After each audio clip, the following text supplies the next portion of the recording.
Do you know why Padmanabha Swami chose Thiruvananthapuram as his home? It is a story hidden in Kerala's forest and many people have never heard it. Stay till the end, the twist changes everything. Long ago, Vilvamangalam Swamiyar was doing deep tapasya. He had one gift. He could feel the presence of a god even in the simplest form. One morning, a small boy came to him, laughing, playing, but with eyes that felt ancient. The moment the sage saw him, he knew this was God Vishnu himself. The child said, "I will stay with you, but one thing, never scold me."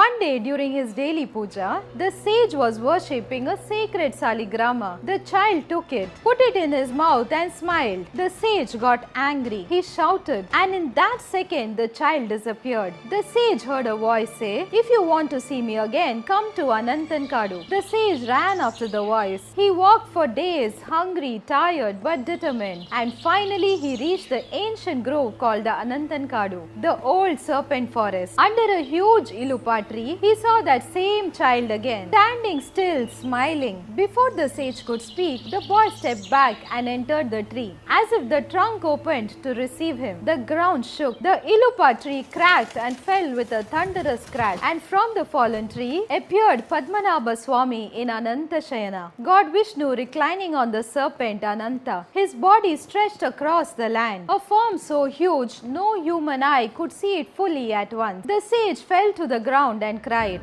"Lord, how can I worship you like this?" Padmanabha Swami heard him, and the giant form began to shrink from miles to meters to a size the sage could finally bow down to. Vilvamangalam's journey was complete. He fell at the god's feet, grateful that Padmanabha Swami had forgiven him. Years later, when the kings of the land built a temple for Padmanabha, they faced one challenge. Even after shrinking, the god's reclining form was still very long. So they built 3 doors in the sanctum, one for his head, one for his lotus navel, and one for his sacred feet. And that is why even today, Padmanabha Swami is seen in 3 parts, because his form was too vast for a single human glance. That is how Padmanabha Swami came to Thiruvananthapuram. First as a small child, then as a form no eye could see in one glance, and finally as an eternal protector who rests behind 3 sacred doors, watching over this land forever. If you enjoyed watching the story, comment Hari Om. Follow Temple Girl to know the real stories behind our sacred temples.